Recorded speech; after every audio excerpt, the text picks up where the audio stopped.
बिस्मिल्लाहिर्रहमानिर्रहीम। व्यूवर्स, आप देख रहे हैं हम उर्दू प्रोग्राम है जमहूर की आवाज़। जो तमाम तर दबाव डालने की कोशिश की गई चीफ जस्टिस इस्लामाबाद जनाब जस्टिस आमिर फारूक पे, वो दबाव उन्होंने एक्सेप्ट किया, उसको अपने अंदर, अपनी शख्सियत के अंदर वो ले गए, यानी कि उसको बर्दाश्त किया। लेकिन कानून और इंसाफ का जो दामन था वो उन्होंने हाथ से नहीं जाने दिया। उसकी वजह ये है कि वो चाहते हैं कि इस तोशाखाना केस में तमाम कानून के तकाजे पूरे किए जाएं। और ये भी मैं आपको बता दूं, इसी तोशाखाना केस में chief justice Islamabad high court जनाब आमिर फारूक साहब ने तहरीक इंसाफ के सरबराह इमरान खान को जमानत दी थी। इन्हीं चीफ जस्टिस साहब ने टेरियान वाइट के केस में और इसके अलावा 9 दीगर केसों में भी इमरान खान को जमानत दी थी। उस वक्त चीफ जस्टिस साहब बहुत अच्छे थे, बहुत काबिल थे, काबिल एहतराम थे और उनकी शान में कसीदे पढ़ते थे,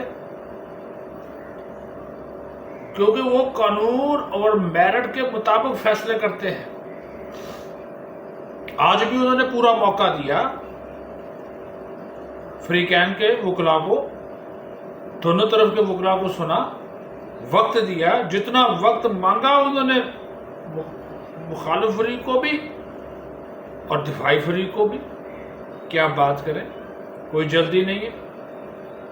कल जो 3 रुकनी बेंच हमारी अदालत उज़्मा का था, उससे तो लग रहा था उनको इतनी जल्दी है कि जनाब बादियुल नज़र में फैसला ही रद्द करार दे दिया सेशन कोर्ट का और इस्लामाबाद हाई कोर्ट को अहकामात जारी कर दिए गए कि आज आप इस पर फैसला करें। लेकिन उन्होंने आमिर फारूक साहब ने सब्र तहम्मुल, इस्तिकामत, जुआमर्दी, अक़ल, फ़हम फ़रासत, आइन और कानून को सामने रखते हुए सबको मौका दिया, कोई जल्दबाजी नहीं की और एक बहादुर इंसान होने का सबूत दिया। ऐसे लोग आज़ाद अदलिया के अलमबरदार होते हैं, आइन और कानून के मुताबिक मेरिट पर फैसले करते हैं। ऐसे लोग, नूर मुकद्दम का इसका फैसला देख ले, पूरी दुनिया ने देखा, क्या दबाव नहीं आया, क्या उनके ऊपर प्रेशराइज उनको नहीं किया गया, क्या ऑफर्स नहीं की गई, लेकिन मेरिट पर फैसला किया। ये पीटीआई वालों का वतीरा है कि जब खिलाफ फैसला आया तो जनाबे वाला कह दिया ये रिलीफ ना मिला तो मेरे केस मुंतकिल करो, लाहौर हाई कोर्ट अच्छी है, पेशावर हाई कोर्ट अच्छी है, मेरे केस ही मुंतकिल कर दो। भाई, एक तरफ तुम दरख्वास्त दे रहे हो सुप्रीम कोर्ट को कि मेरे केस मुंतकिल कर दो, दूसरी तरफ तुम्हारे वकला उसी अदालत में जाकर तोशाखाना केस में पेश भी हो रहे हैं। वाह वाह, ये 2 नंबरी, ये तो मुनाफिकत होगी ना। फिर उसको उन चीफ जस्टिस साहब को जब आपने मुतनाज़ा बना दिया तो उसकी अदालत में भी पेश हो रहे, क्यों दलाल दे रहे? उनको मुतनाज़ा बनाने की कोशिश की गई।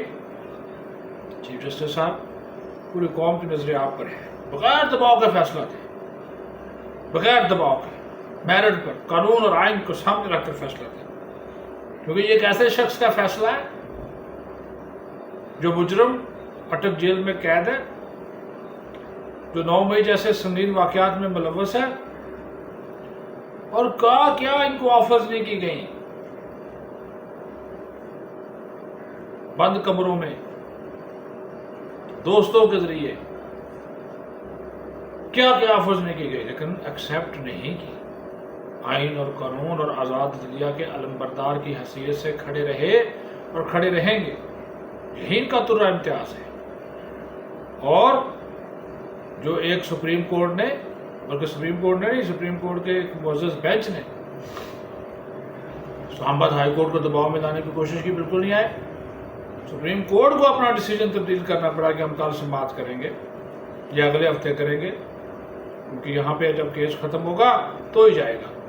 तो ठीक है जी, धड़ल्ले से पूरी कुव्वत के साथ मेरिट, आइन और कानून मुताबिक फैसला करें, कौम आपके साथ खड़ी होगी। अपना ख्याल रखें। बहुत